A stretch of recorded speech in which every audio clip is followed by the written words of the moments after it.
Et l'invité ce matin, c'est vous, Philippe Koller, bonjour. Bonjour. Et merci d'être à nos côtés. Alors vous êtes mécanicien, formateur au sein de la Maison du Vélo à La Roche-sur-Yon. On va donc parler vélo ce matin, mais du vélo de tous les jours, celui que l'on pratique pour aller par exemple au travail, au bureau.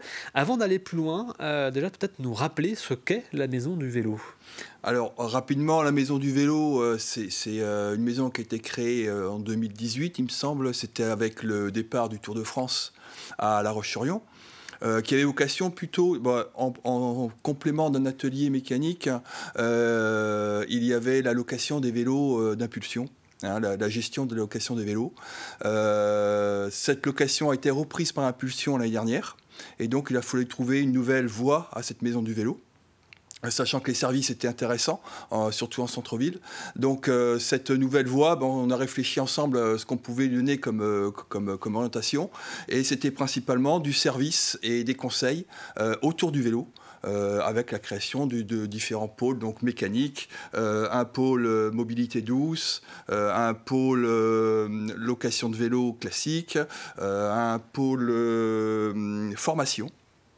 Et j'en oublie peut-être, il y a et ce qui nous concerne aujourd'hui aussi, un pôle électrification de vélo. Effectivement, on va parler d'électrification de vélo dans quelques instants. C'est une des nouveautés donc en cette rentrée de la Maison du Vélo. Avant cela, un petit retour donc, sur l'ensemble de ces missions. Ça veut dire que quelqu'un qui est à La Roche-sur-Yon souhaite se mettre au vélo, par exemple, pour aller à son bureau, pour aller au travail le matin, mais est parfois un peu hésitant sur l'achat, peut venir louer un vélo chez vous. Et en plus de ça, s'il n'est pas forcément connaisseur de l'aspect mécanique, se former en même temps. Alors bien sûr, oui, alors louer un vélo, on peut également proposer du conseil pour l'achat d'un vélo, qu'il soit d'occasion ou qu'il soit neuf. Toutes ces possibilités sont proposées. Le conseil, c'est vraiment, je crois, à la base de la Maison du Vélo, on va vraiment être sur du conseil du service. Le côté après-entretien, bien sûr, puisqu'on propose des ateliers d'auto-réparation où les gens viennent apprendre à faire eux-mêmes avec le soutien, soit d'un bénévole, mais toujours sous couverture d'un professionnel. Et cet ensemble de services permet effectivement de faciliter l'accès au vélo aux personnes. Oui. Et donc vous proposez, depuis peu maintenant, l'électrification des vélos. Cela veut dire qu'on part d'un vélo classique, musculaire, et qui se transforme du coup en vélo à assistance électrique. Comment ça fonctionne ? Alors, c'est vrai qu'on est parti du constat que, alors, ça fait à peu près 8 ans que je propose des électrifications. Là, dans le cadre de la Maison du Vélo, ça rentrait tout à fait dans cet esprit de conseils et de services qu'on peut proposer pour faciliter le vélo. Ça fonctionne à partir d'un vélo classique. Effectivement, les gens ont souvent des vélos sur lesquels ils se trouvent bien. Mais le fait d'utiliser plus souvent le vélo peut parfois ça peut être fatigant, ça peut être contraignant, notamment pour aller au travail, parce qu'il y a des temps de parcours qui peuvent être assez importants. Et l'électrification peut dans ce cas-là être une solution. Ça peut être aussi pour les sportifs qui sortent le dimanche, qui prennent un petit peu d'âge, c'est comme tout le monde, qui ont du mal à suivre le groupe.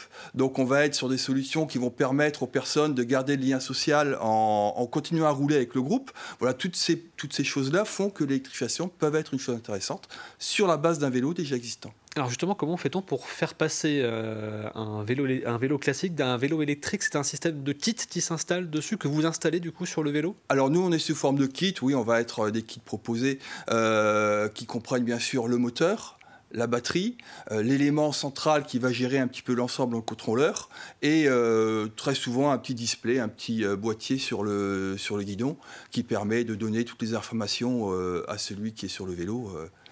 J'imagine que ça a un coût, malgré tout, de passer bien sûr d'un vélo classique à l'électrique, en tout cas d'électrifier son vélo classique. Oui, alors le coût va être bien sûr dépendant du type de produit qu'on va avoir.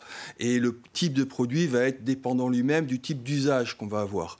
L'élément principal est la batterie, l'élément le plus cher, on va dire, est la batterie. De cette batterie et pas de la qualité, mais de l'autonomie de la batterie va dépendre en grande partie le coût du système. Et donc ça concerne en termes de public, si j'ai bien compris ce que vous avez dit il y a quelques instants, un petit peu de toutes les catégories d'âge finalement, entre ceux qui certes sont un peu plus jeunes mais ne veulent pas forcément arriver au travail en étant transpirants, en ayant utilisé un vélo classique, et des personnes plus âgées qui, en raison de l'âge, ont besoin d'un petit coup de main sur le vélo. Oui, le champ d'utilisation est très très large.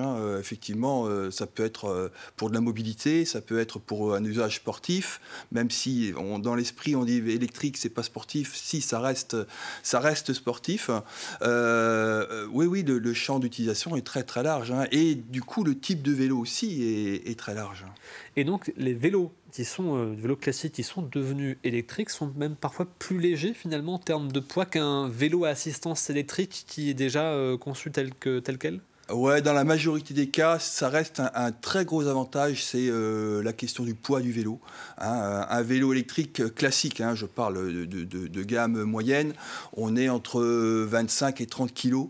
Le vélo. Un vélo électrifié, on part de 12, 13, 14, 15 kilos, on y rajoute environ 5 kilos, donc on va être entre 18 et 20 kilos de vélo, ce qui reste un poids, mais qui reste quand même plus avantageux en termes de poids qu'un vélo classique tout électrique. Oui.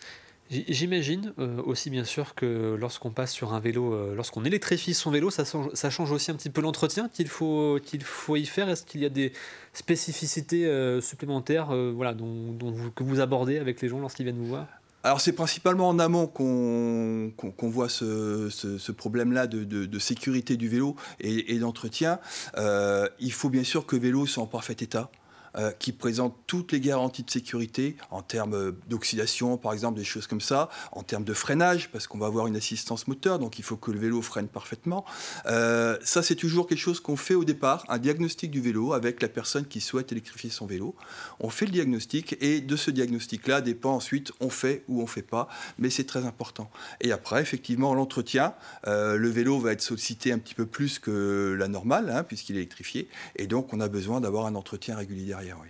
Alors en parlant de sécurité, d'ailleurs, nous rentrons dans la période hivernale. On le voit d'ailleurs aujourd'hui, il pleut ce matin. Le soleil se couche un peu plus tôt. Lorsqu'on est justement cycliste, qu'on veut aller travailler avec son vélo, est-ce qu'il y a des petits conseils voilà, que vous pourriez donner en cette période? Voilà, à quoi faut-il faire attention, tout simplement?